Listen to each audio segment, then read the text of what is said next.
Hello students, welcome to RHchemistry. ಒಬ್ಬ ಮನುಷ್ಯನಿಗೆ ಜೀವನದಲ್ಲಿ ಎಷ್ಟು ಸಾರಿ ಚಾನ್ಸ್ಗಳು ಸಿಗಬಹುದು ಅದಂತೂ ಹೇಳೋದಕ್ಕೆ ಸಾಧ್ಯ ಇಲ್ಲ.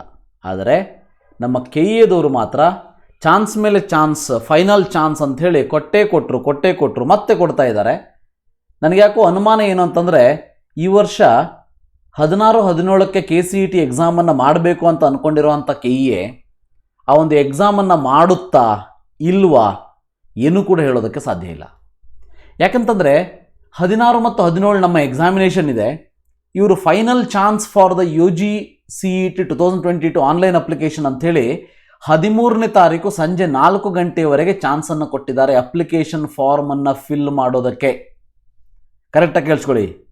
ಎಸ್ ಮೈ ಡಿಯರ್ ಸ್ಟೂಡೆಂಟ್ಸ್, ಇಲ್ಲಿ ನೋಡಿ, in the interest of the student community, Karnataka examination authority has given opportunity 7 times for students to apply for UGCET.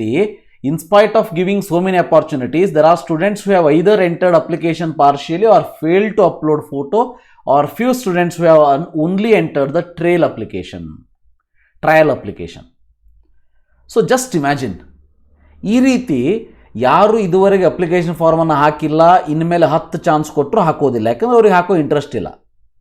ಹಾಗಂತೇಳಿ ಈಗ ಆಲ್ರೆಡಿ ಯಾರ್ಯಾರು ಹಾಕಿದ್ದಾರೆ ಅವರಿಗೂ ಕೂಡ ಟೆನ್ಷನ್ ಕೊಡುವಂಥ ಒಂದು ವಿಷಯ ಅಂತಂದರೆ, ಇವರು 13ನೇ ತಾರೀಕಿನ ತನಕ 4 ಗಂಟೆಯ ತನಕ ಅಪ್ಲಿಕೇಶನ್ ಫಾರ್ಮ್ ಲಿಂಕನ್ನು ಓಪನ್ ಮಾಡಿಬಿಟ್ಟು ಇನ್ನು ಯಾವಾಗ ಅವರಿಗೆ ಹಾಲ್ ಟಿಕೆಟನ್ನು ಕೊಡಬೇಕು ಅಥವಾ ಆ ಹಾಲ್ ಟಿಕೆಟ್ ಪಾಪ ಅವರಿಗೆ ಸಿಗ್ತದೋ ಇಲ್ಲೋ. ಯಾಕಂದರೆ KEದವರು ಜನರಲಿ ಹಾಲ್ ಟಿಕೆಟ್ ಅಥವಾ ಯಾವುದೇ ಒಂದು ಸಾಫ್ಟ್ವೇರನ್ನು ಹೊಸದಾಗಿ ಲಿಂಕನ್ನು ರಿಲೀಸ್ ಮಾಡಿದಾಗ 1-2 ದಿನ ಅಡ್ಜಸ್ಟ್ ಆಗೋದಕ್ಕೆ ಬೇಕು. ಅಂದರೆ ಅವೆಲ್ಲ ಬಗ್ಸ್ ಏನಿದೆ ಅದು ಕ್ಲಿಯರ್ ಆಗೋದಕ್ಕೆ ಬೇಕಾಗ್ತದೆ. ಅಂಥದ್ರಲ್ಲಿ 13 ತಾರೀಕು ಮುಗಿಸ್ಬಿಟ್ಟು 14, 15, 2 ದಿನದಲ್ಲಿ ಹಾಲ್ ಟಿಕೆಟ್ ಕೊಟ್ಟು 16 ಮತ್ತು 17ಕ್ಕೆ ಎಕ್ಸಾಮನ್ನು ಮಾಡಬೇಕು.